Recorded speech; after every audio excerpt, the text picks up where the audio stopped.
Diego Sanchez's coach is taking a lot of heat on social media. Is it warranted? We're going to find out today on Tony's MMA Corner. Before we get into the interview, I want to thank my latest patrons. I have Desi Gial, 82, and Fern Devious. Fern Devious actually gave me $5. FUB for life. So guys, if you ever want to give me more money, feel free to do so. Remember, if you want to become a patron on my Patreon, there's a link in the description of this video. Now, let's get to business. Welcome to Tony's MMA Corner, and today we have 6 questions with Diego Sanchez's coach, mentor, nutritionist, manager, optometrist, fluffer, and all-around special guy, Joshua Fabia. Welcome to the show, Joshua. I'm good. And just to clarify, it's actually Joshua Fabia. Fagia? Fabia. Formaggio? Fabia. Faglia? Fabia. Well, I'm never getting it right. Let's move on to our first question. You and Diego Sanchez seem to have an amazing rapport. Why is that?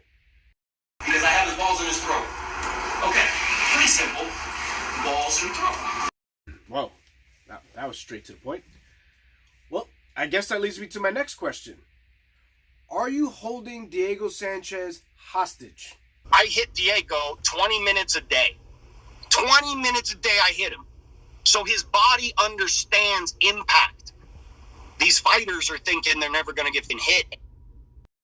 You want to watch my fighter's dick piss into a cup? No, I'm good. I think that answers my question. Blood and hair across the board. All right, my next question would be, why do you think you're qualified to train an elite MMA star like Diego Sanchez?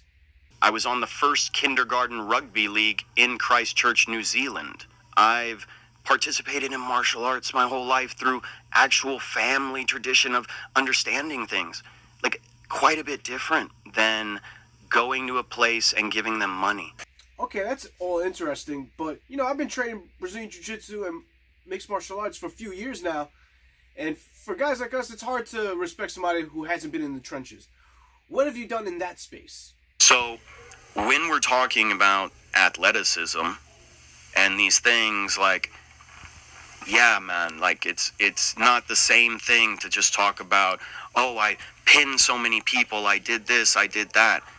To me, it's, yeah, obviously I could have pinned more people if I was just not an angry kid and accidentally break a kid's back at Reno Tournament of Champions. And this is why you're seeing the reward. I mean, yeah, I guess Diego's done better lately. Different. We'll go with different. He's done different. All right, folks, we're about the halfway mark of this interview. And before I ask my next 3 hard-hitting questions, I got to admit, it's getting a little sweaty out there. So I want to make sure I'm ready for these next 3 questions. So I'm going to give myself a little wipe down with Defense Soap Wipes. Defense Soap Wipes are awesome. If you train Brazilian Jiu-Jitsu or MMA, you know after a training session, sometimes you can't get to a shower right away. And sometimes this leads to nasty things on your skin. Ringworm, staph. With Defense Soap Wipes, you get to make sure that you clean your nasty ass. I'll leave a link in the description so you guys can grab your own pack of Defense Soap Wipes. My 4th question for you, Josh, is who's taller, you or Demetrius Johnson? Truth is, I'm 5'0". I've been about the same size since I was like 12 years old. Now, let's say you're a basketball player and a tall person, right? Yep. Now we're at the same age, but that person's body after 11 years old is continuously growing. So at 11 years old, I'm doing something and the calculation is getting very tight. Does that make sense? No, not really. I don't understand. But 5'0", it looks like Demetrius Johnson has you beat. My 5th question is, who would win in a fight, you or Ariel Helwani? You're starting to with me now. That's just straight up. Straight up. No, I think he's been speaking out of turn, so I think you guys need to, throw some hands. It's the truth, man. You're already leaning on me 3-4 times before the the real deal thing starts happening. He ain't real. He's kind of soft. And don't worry, DC's not going to do anything. You mean like doing a fucking backflip and stomping somebody's head? That's right, Joshua. Let those nuts hang. You hear that, Ariel? My boy Joshua is bringing the smoke. I think me and you just became best friends, Fabia. My sixth and final question is, Diego Sanchez has been talking about that he's actually afraid of the UFC because of him speaking out against them. Do you share that same fear? I have an ability that maybe if you take a second and notice how small I actually am, how much I'm able to do, and start to reflect on why you can't do most of the shit I can do, maybe then we'll start to be aware that there might be a difference. Maybe I'm doing the right shit. Maybe when I'm 38 and I look 25 and I have tons of injuries and all, but there's no excuses, man. This is what I'm saying. I'm 38 too. And bro, I'm a savage. Don't get it twisted. So when I'm talking about the magic and the mystery and the wonder, it's getting into the space of allowing yourself to understand that there's a lot of stuff you don't really know.